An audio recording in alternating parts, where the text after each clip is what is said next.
I worry that this can lead kind of into a debt trap for a lot of people. They'll think, well, I'll jump into this and then I will pay down my mortgage faster when I get that raise or bonus. That's what I really worry about, is that debt trap scenario here.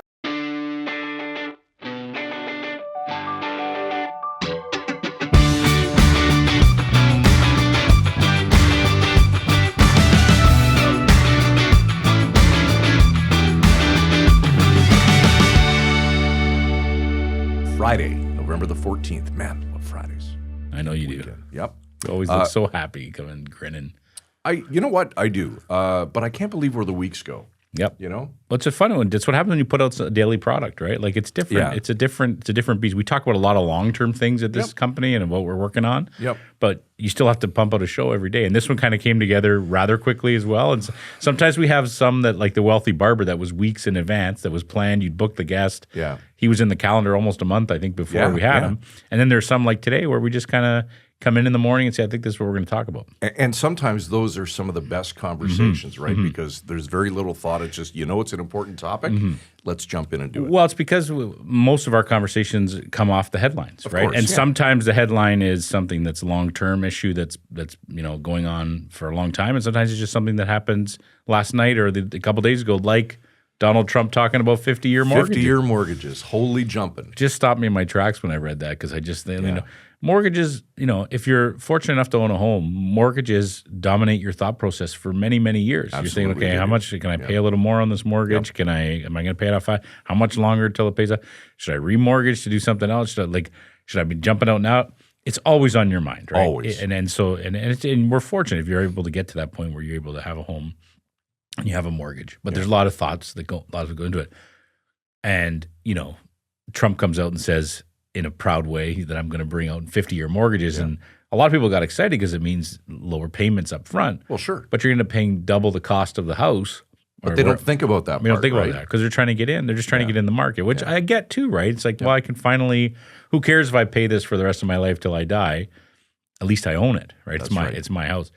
But it's like, it's not even about Trump. It's just, I feel like we do kind of live in a world where things just get thrown out there all the time, not just from him, but from all kinds of politics. Say, well, we're going to do this. We're going to bring in this. We're going to bring in that. And it's like, well, you know that expression, right? Let's throw some what against the wall and see what sticks. See what sticks. Well, I'll tell you what sticks in that is your payments forever. For 50 years. They stick around. Yeah. So we're going to talk about 50-year mortgages, because the obvious question that everybody has when they're reading it north of the border is, do we have that in Canada? What's the close with that? And is there any chance that we would do that here? So we're going to talk to Dan Eisner from True North Mortgage. Obviously, there's lots of mortgage experts out there, but Dan knows as well as anybody about how this all works and the pros and cons. So we're going to talk to him about that and a bunch of other things. All right. U.S. President Donald Trump is floating the idea of introducing 50-year mortgages. Yes, you heard that right. 50 years as a way to help more Americans attain home ownership. The idea has triggered quite the discussion, including here in Canada, where the obvious question is, could that happen here too? To help us answer that question, and probably a few more, is Dan Eisner, the founder and CEO of True North Mortgage. Dan, thanks for joining us on this Friday night. We appreciate your time. Yeah, no problem. I'm glad to be part of this. All right. We're going to get to that obvious question, but let's start with the basics, Dan, if we can. When you heard the president's idea, what went through your head?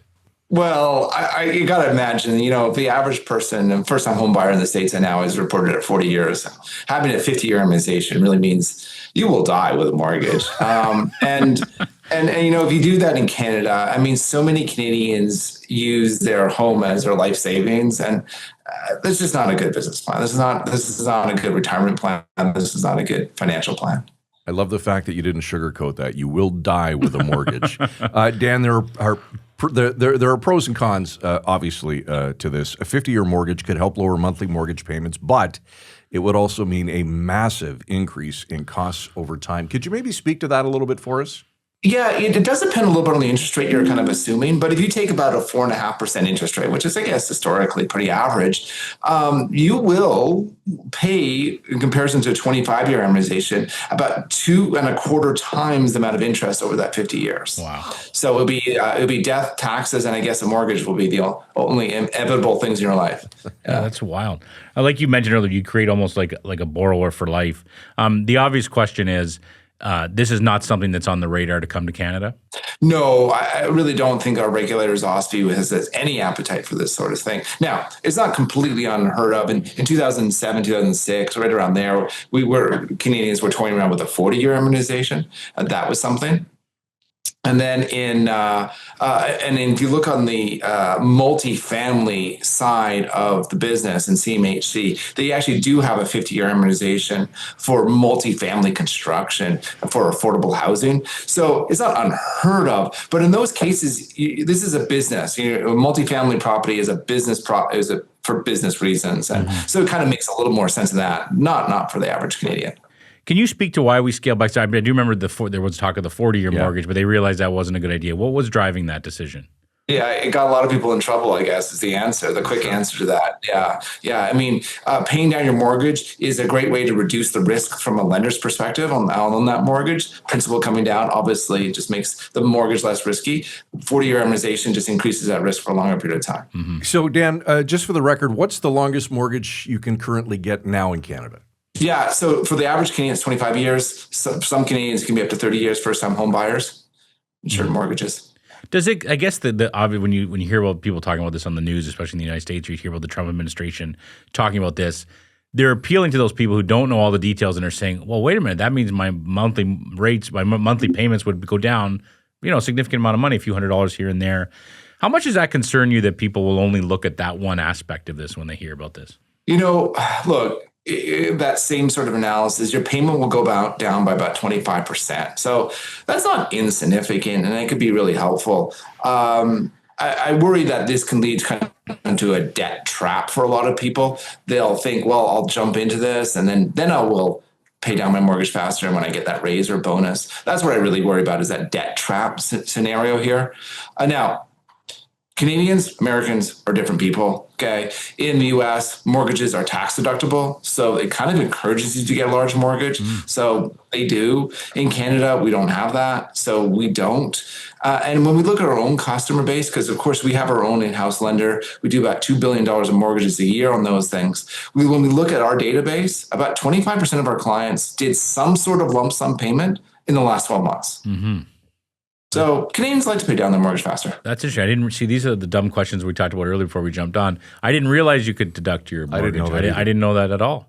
And that's how much can you deduct? Oh, well, man, that you asked a really complicated. In the States, you can deduct your mortgage. And they had this new rule. It used to be like the whole interest, but now it's just up to like $1 million. If your mortgage is, there's a bunch of rules that came out to kind of reduce that deductibility, but it's still, it's a big difference between Canadian and there's a number of differences. Yeah. And that's what I was also going to touch on the next one too. The other difference is, from what I understand, the rates in the States, you pay them forever. They're kind of your mortgage rate for many, many years, whereas here it's every 5 years, right, 10 years. Why is there a difference like that? What is the difference and why?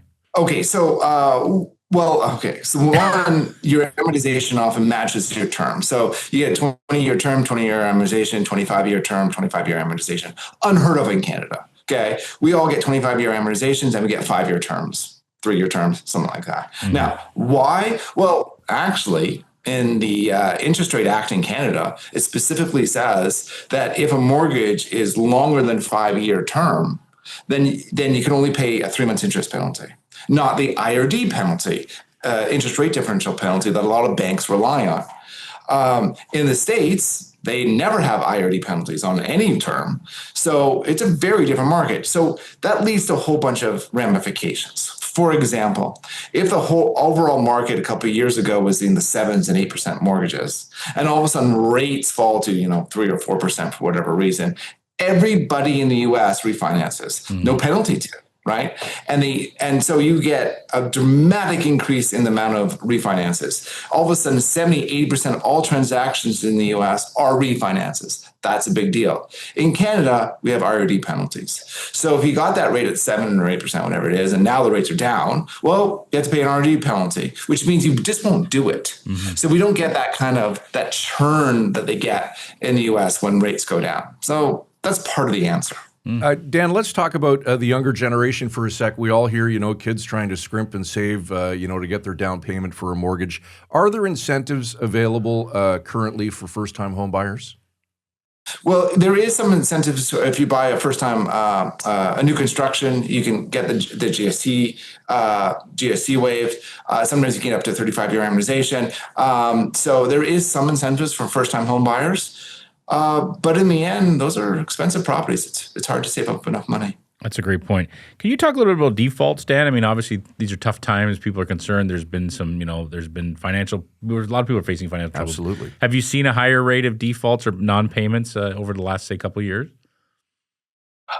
Yes, but it's like nowhere near what in the U.S. Well, I once saw Wells Fargo being a large bank in the U.S., and their default rates were about 1% of their portfolio.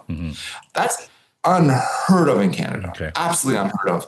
Our in-house default rates are about 0.1%. The industry is about 0.2. Have we seen an increase in some markets to 0.3 or 0.4? Yeah, we're starting to see some of that, but there's nowhere near 1%, which is just a normal rate in the U.S. Canadians just don't default on their mortgages anywhere close to what they do in the U.S. Just want to pick up on the question of home ownership for a second. Because of the cost of it, we see everything is more expensive nowadays. Are you seeing a shift in your business from people buying or trying to buy to shifting to renting? Oh, well, I mean, I only see the purchases. I don't. Yeah. So in other words, are you seeing a shift in your business, say year over year, or in the last 5 years, a decline in the number of mortgages that you're involved with? Well, we're just a small part of the market. So we've seen our business grow. We have competitive rates, so we get a lot of those type of deals. We've definitely seen the number of condos in Toronto and GVA, the Vancouver transactions. That's gone way down. Yeah. Yes. We see some hesitation in Richmond, BC, as a result of some recent legal happenings. That's affecting us. What I really thought was a real miss, because this is not about a demand. I mean, Trump, with the 50-year amortization, he's trying to encourage demand. This is not a demand problem. There's not a demand problem we're having in the U.S., and it's not a demand problem we're having in Canada. We're having a supply problem. And how do you affect more supply? And I think one of the ways the federal government could have affected supplies is taking GST off of all new home construction, not just first-time home buyers and new construction. Because, you tax things you don't like. You tax tobacco because you don't like tobacco. You tax alcohol, you don't like alcohol. Why would you tax new home construction when you want more of it? So I would have thought it was a real miss to get rid of that GST on new home construction. That would have helped a lot of builders sell homes and encourage them to build. I appreciate you bringing that up, because that's the one thing we're talking about every day, right? We hear different levels of government talking about how we're going to help build more housing in this country. Are there other things that we could be doing better, Dan, in your opinion? Oh, I think a big part of this issue is zoning and bylaws. And I mean, this is a municipal issue. I mean, we talk about it from the federal point of view, we talk about it from the provincial, but in many ways, this is a municipal point of view. I remember years ago, Justin Trudeau said in an honest moment, he said, look, the federal government, we can't do this. We can't hold it. We're not responsible for housing. And I mean, in his defense, he was right. These are municipal issues. Zoning and bylaws are municipal issues. In Calgary last year, we had blanket rezoning, allowing multifamily construction in a whole bunch of areas in central Calgary, okay? And then we saw a boom of construction happening, okay? And as a result, we saw home prices moderate and rental rates moderate. Exactly what you would expect, okay? That needs to happen in Toronto. And that's not the government going in and building houses. That is the government saying, okay, look, people with private properties can do with it what they want, and that includes building, sixplexes and eightplexes and the like. That is the real solution to this. Density, but not high-rise density. I think Toronto went some of the wrong direction on some of these, 300-400 square foot condos. That's not what I'm talking about here. I'm talking about livable homes that are 3 bedrooms that you can have a kid in, and they're not an hour and a half drive in from Toronto. We have offices in Toronto, and I feel for our staff that have an hour and a half long commute. Just unbelievable. But there's no other choices in Toronto. It really is insane. And when you bring that up, it's true, right? Because we hear about this, the 4plexes, the 6plexes. Is it basically NIMBYism that's keeping people from, the people are so against it? Or what is it what's the big problem with people building something like that? This is absolutely NIMBYism. Absolutely NIMBYism. I mean, I'm actually building an 8plex myself here in Calgary. And it's only because of this blanket rezoning that I was able to do that. But, do the neighbors love it? I mean, you kind of want density near like your area in Toronto is in Kensington, right? The surrounding area. That's a great place for these 8plexes to go up, but you're just not seeing it. And why aren't you seeing it? NIMBYism is really the answer. City councilors respond to the voters in their communities, and those voters don't want this in their neighborhood. Yeah, and you mentioned the 400 square foot condos. There's another pet topic of mine, right? I mean, Toronto's just been just full of them, right? They're just building like crazy, and now nobody wants them. Where do you see those in 5 years? Oh God, we're really putting you on the spot here, Dan. You're going to be in for the roller coaster of a lifetime here in Toronto. Okay, so you got none of these condos selling, and all new condo construction is really ground to a halt in Toronto. Okay, and because they're not selling anything, understandably. Now, but it takes 5 years to make these condos. So eventually these condos will be absorbed, maybe as rentals or Airbnbs or whatever. They'll get absorbed one way or another. And then a whole bunch of people will say, okay, where's the new condos? And there won't be any. And then you're going to see these condo prices shoot up. It'll be the condos that are actually livable, though, to be sure. Okay, but I mean, 700 square foot condos are livable, and if you have a 700 square foot condo in Toronto right now, you can sell it. Right, those ones are selling.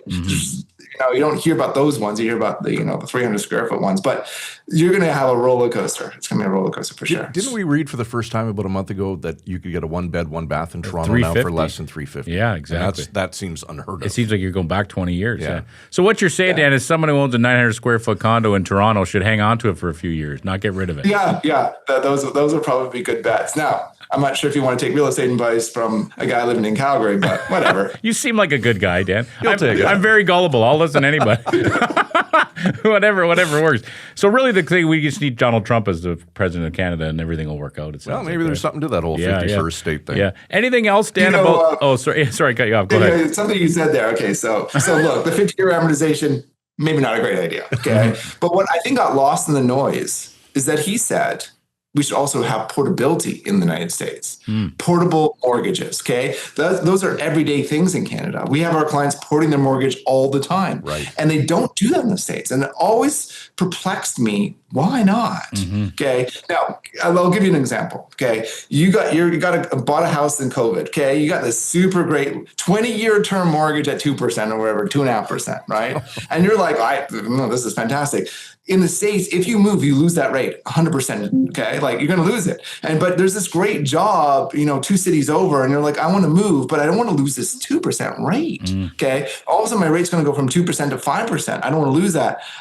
And so you just don't take the job. Okay. And that's a big deal. That's an ongoing issue in the United States. A lot of Americans are deciding not to go to where the jobs are because they're locked into this mortgage rate. That's fascinating. And if they can just if they can take that mortgage with them, and I can't see kind of a good logical, rational reason why they can't. There's legally they should be allowed to. It just seems like a practice that really benefits U.S. mortgage brokers, U.S. banks, U.S. lawyers, and not really benefiting the consumer. Portability, it's a great idea. We do it all the time in Canada. Allows our customers to move from city to city, wherever the jobs are. Fascinating. So do you think it'll ever happen? Do you think that they'll actually bring in a 50-year mortgage in the United States? No, I don't think they'll bring in a 50-year mortgage. I mean, and portability. I'm not sure how much it's a federal issue to mandate portability. I think it's kind of like on a bank by bank basis. Maybe the bank regulator has to say, look, we want to see this sort of thing. But portability is a good idea. All right, good stuff. Good chat, Dan. Anything else on mortgages we didn't touch on that maybe we should have? I think we covered a lot. I think we did a lot. I think we solved a lot of the world's problems here tonight. Good stuff, Dan. Thanks for your time. There's Dan Eisner, the founder and CEO of True North Mortgage. Thanks, Dan. Have a great weekend. Yeah, thanks for having me. I know sometimes I'm not the clearest, and I try to. The question I was trying to get across to Dan was, in your business, are you seeing a shift? Because we know how damn expensive it is now for people to try and save up down payments for mortgages and for homes. Are you seeing a shift? That's really. I see what you're saying. Yeah. And what he's saying is that they're kind of a boutique mortgage provider, and their business is growing. You know what? I love that guy. Thank you to Dan, because I emailed Dan about an hour ago and said, can you jump on the show? And he's like, yeah, I have some time, and he jumped on. And I didn't know Dan. I think I've probably read his name in the media before being quoted, but I just love the conversations we have on this show. Who knew that was going to be so great? So I appreciate that. We did joke with him after that we're going to call him more often just to talk about anything, because he's very a good talker, good guy. That was great. But I tell you, man, the 50-year mortgage. I mean, that's why I wanted to do a show on it. Just when I read that headline, it's bonkers, right? You'll be dead. You'll be paying them for life. It's like a generational thing. You just keep handing it down from one generation I guess to the next. But then if you get in the house, right? You pay it for 30 years and you die. Then your kid takes over. They have less to pay on it. They inherit the house. Yeah, it's probably worth a little more than it was. They don't want the house though. But then they could sell it. Yeah, I guess. And it's probably worth a little more than it was. What a shift, though, eh? Because in our generation, you were always taught, you buy a house, first thing you do is pay that thing down as quickly as you can. Be done with it. Yeah. Right? But look at the Wealthy Barber on Monday. I rewatched that again because we're running a snippet of it over the weekend. That he was just very clear that it's just way more expensive than it was even then. And the boomers don't get that. It's just it's way, way different. You couldn't buy a house for $12,000 and pay it off and get it down. It's just a different way. Did you just call me a boomer? I didn't call you a boomer. Right, would you classify as a boomer? What's the parameters? I don't know. I don't know. Gray hair? Yes. Yes. Check.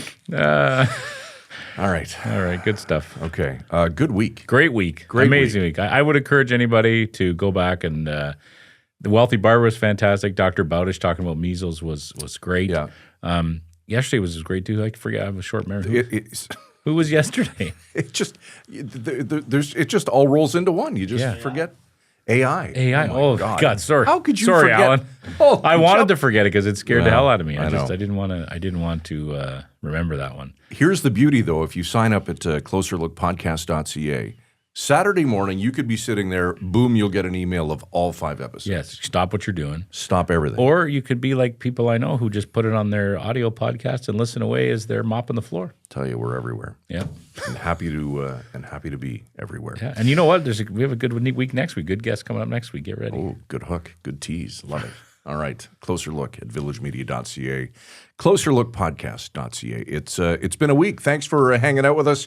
As always, tonight's show and every show produced by Derek Turner. For Michael Friscolanti, our editor-in-chief here at Village Media, I'm Scott Sexsmith. Have a wonderful weekend.